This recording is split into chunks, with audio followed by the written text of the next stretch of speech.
안녕하세요. 저는 30대 후반이고 광고회사에서 일을 하고 있는 여성입니다. 서울에 살고 있어요. 제가 원래 막장 드라마를 젊었을 때부터 그렇게 좋아했었는데 그래서 그런 건지 제 인생이 막장이 될 줄을 몰랐습니다. 막장 드라마 속 여주인공이 된 제 사연을 한번 들어보시겠어요? 제가 다니고 있는 광고회사는 늘 꿈에 그리던 회사로 어렵게 수차례 도전 끝에 들어왔습니다. 그러다 보니 뼈를 묻겠다는 각오 하나로 입사 후 최선을 다했어요. 어딜 가도 이런 조건의 회사를 다닐 수 없다는 확신이 있었습니다. 그리고 같은 업종의 회사들에 비해서 대우가 굉장히 좋았거든요. 그런 저희 회사에 대한 만족도가 아주 높았죠. 전 제 일을 아주 자랑스러워했고 사랑했어요. 매사에 열정적이었고 열심히 했습니다. 그래서 그런지 상사들 눈에도 좋게 보이기 십상이었죠.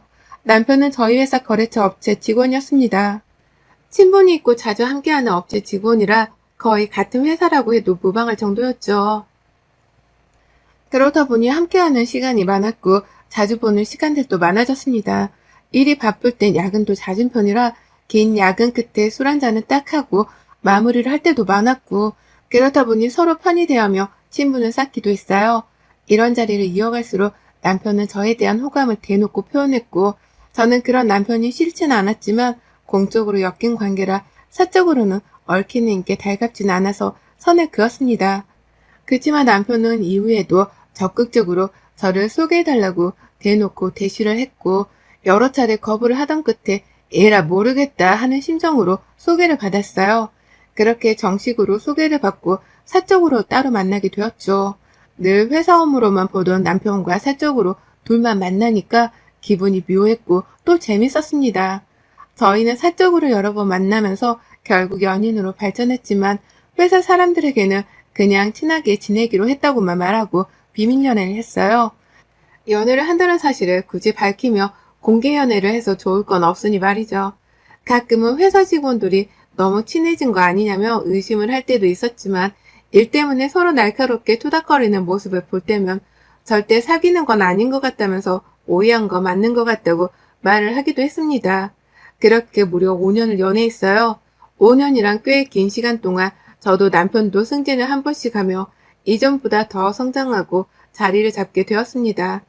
저희는 결혼이라는 꿈을 함께 키우며 돈도 열심히 모았고 앞으로의 날들을 더 안정적이고 행복하게 살기 위해 나름의 준비를 하며 연애를 했어요. 어차피 일 때문에 매일같이 야근할 때가 많아서 데이트를 하며 돈 쓸 날이 별로 없어서 저절로 돈이 모이기도 했죠. 어느 정도 준비가 되었을 때 회사 사람들에게 사실은 연애 중이었다는 사실과 결혼을 할 거라는 사실을 밝혔고 모두 깜짝 놀라며 축하를 거하게 해줬습니다. 그렇게 많은 이들의 축하를 받으며 결혼까지 무사히 했어요. 조금 좋았던 건 다른 회사여도 거래업체라 내내 붙어서 야근할 때가 많다 보니까 함께 있는 시간이 많아서 야근을 해도 눈치가 안 보인다는 게 좋았습니다. 왜 그런 거 있잖아요. 연애든 결혼이든 제가 한 달 내내 풀 야근을 하며 상대에게 괜시리 미안해지는 그런 기분이 들 때가 있죠. 그치만 제가 풀 야근을 하면 반대로 남편 역시 풀 야근인 거고 늘 곁에 함께 있으니 저희는 상관없었습니다. 그리고 결혼 후에는 당당히 서로를 챙길 수도 있으니까 좋았어요. 저희 회사에서 남편의 평판이 굉장히 좋았습니다. 사실 제가 이 사람과 연애를 결심한 가장 큰 이유 중 하나이기도 하죠. 저희 회사 대표님이 굉장히 깐깐하고 예민하신 분이신데 남편과 대화를 나누면서 사람이 인성이 좋고 센스 있고 일머리가 있다며 똑소리 나는 저런 사람을 보낸 거 보면 저 회사가 어떤 회사인지 알 수 있는 거라며 남편을 보고 회사를 택한 케이스였거든요. 그리고 그에 실망시키지 않기 위해 남편은 내내 최선을 다했고 그 결과 몇 년째 계약 연장을 하며 이어오는 관계가 된 겁니다. 제 남편인데 저희 회사에서 평판이 좋고 좋은 말들이 돌며 듣는 제 입장에서는 기분이 얼마나 좋겠어요. 선남선녀가 결혼했다며 똑소리 나는 부부다. 일 잘하는 부부다. 라는 말들을 해주셨는데 이런 말들을 들을 때마다 기분이 너무 좋았습니다. 그래서 저희 부부 이미지에 해를 끼치지 않도록 더욱 노력하려고 하는 부분들도 있었어요. 그러던 중 몇 년째 남편이 담당자로 왔었는데 생판 모르는 직원이 온 겁니다. 순간 당황해서 남편에게 전화를 걸었는데 받지 않았죠. 저는 당황스러운 마음에 그 직원에게 물었습니다. 안녕하세요. 김 팀장님은 어디 계세요? 이제 제가 올 거예요. 네? 저희 그런 얘기 전달 못 받았는데 갑자기 왜요? 아, 아마 조금 이따 설명해 주실 거예요. 뭔가 이유가 있나 보다 싶으면서도 대체 무슨 이유이길래 하루아침에 처음 보는 직원을 보냈을까 싶었습니다. 왜냐면 꽤나 중요한 작업을 하는 역할이기에 신입 직원을 보낼 리가 없거든요. 남편이 그 회사 직급이 팀장이었는데 팀장급과 주임 이렇게 두 직원이 함께 와서 회의하고 정해진 시간 내에 함께 일을 하곤 했었습니다. 그리고 이렇게 바뀌는 부분이 있었으면 분명 남편이 제게 말을 해줬을 텐데 이상하다 싶었죠. 그런데 어차피 곧 오실 주인님이 남편과도 친하지만 저랑도 오래 보셔서 엄청 친밀한 사이라 물어봐야겠다 싶어서 기다렸습니다. 근데 이날 주인님도 오지 않으셨고 우선은 오신 직원분과 함께 일을 시작했고 마무리까지 했어요. 일을 마무리할 때쯤 남편에게 전화가 왔고 전 다 끝낸 후 전화를 받아 자취주점을 물었습니다. 여보, 지금 어디야? 나 지금 집이지. 어? 아니, 이게 무슨 일이야? 주인님도 안 오시고 당신 대신에 신입 직원이 오고 상황 설명도 아무도 안 해주고 이거 너무 매너 없는 거 아닌가?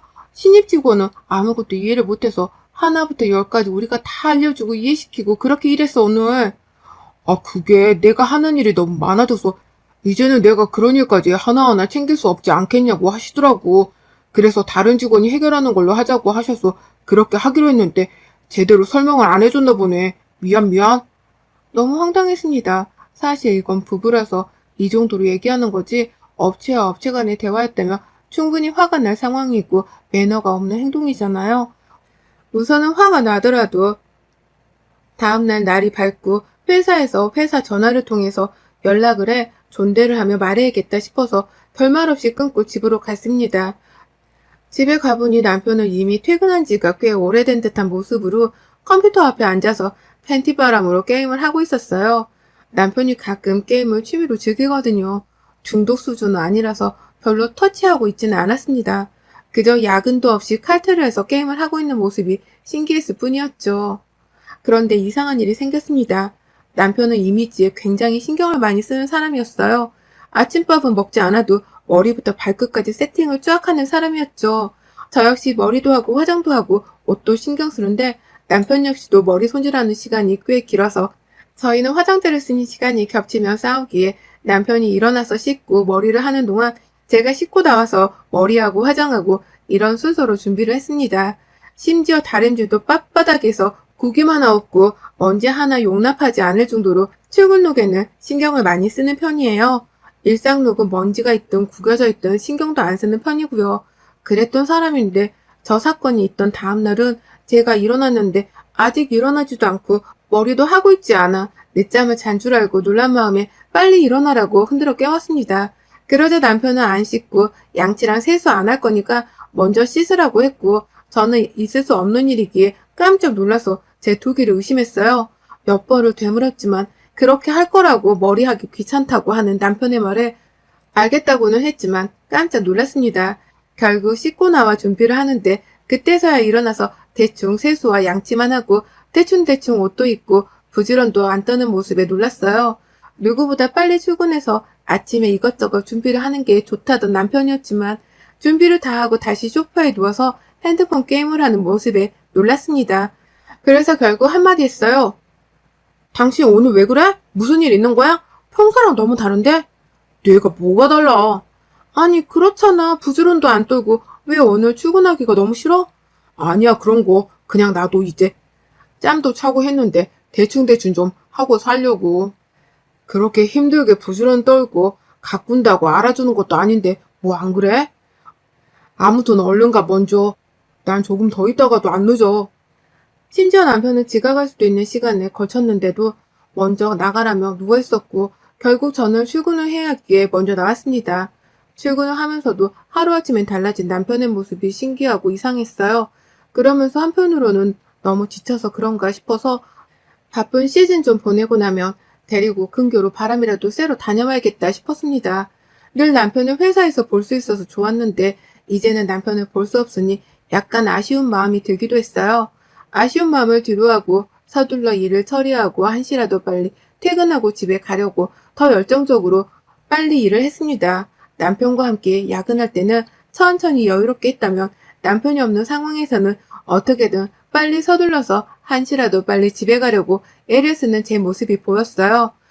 그런데 이후에도 이상한 점이 한두 개가 아니었습니다. 집안 살림을 제가 하기에 눈에 보이는 것들이 있는데 아침에 두고 간 것들과 다르게 놓여진 것들이 한두 개가 아니었고 심지어는 냉장고에 넣어둔 반찬통의 위치들도 다 제각각으로 달라져 있었죠. 섬뜩하면서도 이유가 뭐지 싶었습니다. 결정적인 건 쓰레기통을 비우면서 보니까 분명 아침에 없던 쓰레기들인데 그새 잔뜩 쌓여있기도 했어요. 집중해서 하나씩 이상한 것들을 찾기 시작하니 끝도 없이 쏟아졌습니다. 남편이 분명 달라졌고 저에게 뭔가를 숨기는 듯 했는데 대놓고 물어보면 절대 말을 해줄 것 같지는 않았어요. 그래서 그 이유를 어느 정도는 감을 잡아야 했습니다. 그러던 중 시댁에 가야 하는 일이 있어서 홀로 다녀왔어요. 남편은 일 때문에 갈 수가 없었습니다. 오랜만에 시댁에 갔으니 안부 인사로도 드리는 김에 혹여나 시모는 뭘 알까 싶어서 남편에 대해 얘기를 물어보며 슬쩍 떠봤어요. 어머님, 요즘 아범이 너무 피곤하다는 말 안 해요? 왜 피곤해하니? 보약을 치워줄까? 돈을 많이 번다고 타가 아닌데 지 건강을 챙겨야지. 아유, 보약을 치워다 먹여야겠네. 걔가 요즘 돈 버는 재미에 빠져서 뭐가 안 보여서 그래. 돈 버는 재미에 빠지긴 했죠. 그래, 아주 똑똑했어. 너는 아주 남편 잘 만난 거야. 똑똑한 게 멀쩡히 다니던 회사 하루아침에 박차고 나오더니 그렇게 돈 벌 줄 누가 알았냐고. 안 그러냐? 시무를 떠본 결과 남편이 회사를 그만두고 뭔가를 통해 고액을 벌고 있음을 알 수 있었습니다. 그래서 전 시모에게 솔직히 말했어요. 어머님, 저 몰랐어요. 아범 회사 그만뒀어요? 솔직히 말씀해 주세요. 무슨 일로 돈 버는 거예요, 대체? 뭐? 너 그럼 지금 맞장구 친 게 감히 시애미를 가지고 논 거냐? 싸가지 없이 내가 네 친구냐? 방법이 없잖아요, 어머님. 어차피 알게 될 거 그냥 말씀 좀 해주세요. 무슨 일 하는지 말해주는 게 어려운 것도 아닌데 왜 그렇게 숨기세요? 시끄러. 이딴 식으로 시애미 농락시키고 놀 거면 찾아오지 마. 시모는 극대노를 했고 저를 거의 쫓아냈습니다. 결국 시모에게는 제대로 된 얘기를 듣지도 못했고 답답한 마음에 남편에게 가기 전에 마지막이다 생각하고 함께 일했던 남편네 회사 주임을 불러 얘기를 해봤어요. 그 주임은 굉장히 난처해했고 제가 퇴사 사실을 모른다는 것에 너무 황당해했습니다. 대체 왜 대리님은 왜 모르시는지 모르겠네요. 근데 아무리 그래도 본인에게 직접 듣는 게 맞다고 생각해요. 제가 이러쿵저러쿵 말하기는 입장이 난처하죠. 그건 그렇죠. 미안해요. 난감한 부탁해서. 아는 척을 하지 않을 테니 말해줄 수 없을까요? 대체 뭔지 미리 알고 대책을 세우려고 해요. 아무것도 모르는 무방비 상태로 들으면 대책도 못 세우니까. 그런데 대리님, 솔직히 말씀드리면 정확한 퇴사 사유는 저희도 몰라요. 솔직히 김 팀장님 하루아침에 퇴사하신다고 통보하듯 말씀하신 거라 다들 벙 찌고 놀랬어요. 아시다시피 최연소 승진에 대우도 좋으셨고 연봉도 높으셨잖아요. 그런 분이 하루아침에 그만두신다고 하셔서 저희 사이에서는 100%더 좋은 곳에서 스카우트 제의가 들어왔다고 그렇게 생각을 했거든요. 주임과 얘기를 해보니 이쪽도 정확한 이유를 모르는 듯 했고 정말 고맙다는 인사를 끝으로 집으로 돌아왔습니다. 머리가 복잡했어요. 퇴사를 한 지가 무려 3달이 훌쩍 넘었다고 하는데 제가 이상하다고 느낀 건 고작 한 달쯤이거든요. 대체 이 사람이 3달이 넘는 시간 동안 대체 왜 저를 속이며 무슨 일을 하며 어떻게 살고 있었던 건지 궁금했습니다. 무엇보다 부부에게 신뢰는 굉장히 중요하다고 생각하고 무슨 상황이든 거짓말을 하는 걸 참 싫어하는데 저에게 신뢰를 깨면서까지 거짓말을 해야 했던 그 이유를 꼭 알아야 했죠. 전 집에 가자마자 컴퓨터 방에 있는 남편에게 들어가 얘기 좀 하자고 했고 남편과 거실로 나와 얘기를 했습니다. 팩트만 짧고 굵게 얘기해줘. 핑계 변명은 사절이야. 회사 그만뒀다는데 다니는 저 연기한 이유랑 지금 무슨 일을 하면서 무슨 돈을 벌고 있는 건지 말해봐. 아, 그것 때문에 지금 화난 거야? 내가 당신 속인 것 같아서? 여보, 속인 게 아니라 당신 지금 바쁜 시즌이라 신경 쓰지 말라고 말 안 한 거야. 나 똑똑한 거 알지? 내가 다 알아서 성공하고 돈 벌어 먹고 사니까 걱정 마. 회사에 묶여있는 시간에 돈을 얼마를 벌 수 있는지 알아? 팩트만 짧고 굵게 얘기하라고 했잖아. 내가 하는 일이 너무 많아서 다 나열하기엔 입이 아파. 그리고 당신은 이해도 못해. 그냥 똑똑한 내가 알아서 큰 돈을 잘 벌고 있구나. 이렇게 생각해. 딱 이 정도면 우리 내년 한강뷰로 이사 가는 건 시간 문제다. 그 집은 특별히 그냥 내가 사주지. 당신 너 혹시 뭐 코인 주식 이런 거 아니? 비슷하지? 미쳤나 봐. 멀쩡히 다니던 회사 때려치고 한다는 게 겨우 그거라고? 지금 그게 자랑이니? 앞으로 얼마나 더 벌어먹을 수 있을 것 같냐? 제발 정신 좀 차려. 왜 그래? 그렇게 대우해주는 곳이 어딨다고 그 좋은 곳을 박차고 나와서 한다는 게 고작 이거야? 차라리 가게를 차려서 당신 사업을 하던가. 이렇게 잔소리를 하고 있는데 남편은 핸드폰을 만지작거리며 제 말을 듣지도 않았습니다. 너무 화가 났는데 그때 친정엄마께 전화가 와서 어쩔 수 없이 진정하고 받았어요. 엄마. 재은아, 김서방 요즘 잘 나간다며. 세상에, 아무리 그래도 그렇지. 용돈으로 무슨 500만 원을 보내고 그러냐? 뭐라고? 500만 원을 보냈어, 지금? 그래, 500만 원. 뭐야, 너 몰랐어? 아, 말했던 것 같다. 자주 못 와서 미안하다고. 꼭 맛있는 거 많이 드시고 건강하셔야 한다고 넉넉히 쓰시라고 주더라. 세상에 이런 사이가 어딨냐. 50만 원도 고마울 판에.